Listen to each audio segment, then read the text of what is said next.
1400 বছর পূর্বে প্রিয় নবী হযরত মুহাম্মদ সাল্লাল্লাহু আলাইহি ওয়াসাল্লাম দুটি অলৌকিক পাথর বেঁধে রেখে গেছেন, যা আজও সেই একই অবস্থায় আছে এবং প্রতিদিন লাখো পর্যটক সেই পাথর দেখতে ভিড় করে। কথাটি কতটুকু সত্য তা আধুনিক বিজ্ঞানীদের গবেষণা বেরিয়ে এসেছে।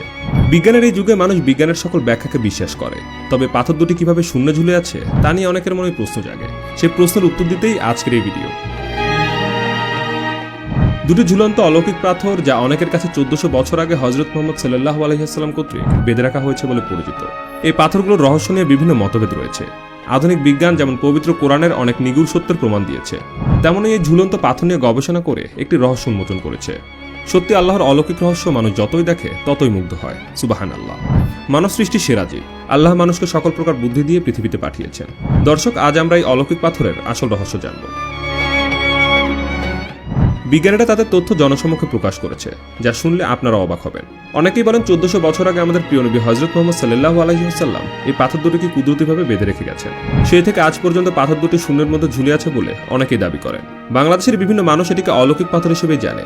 অনেকেই বলছে পাথর নিয়ে বিভিন্ন ধরনের কথা। অনেকে তো এই পাথরকে কুদরতি বলেও চালিয়ে দিয়েছেন।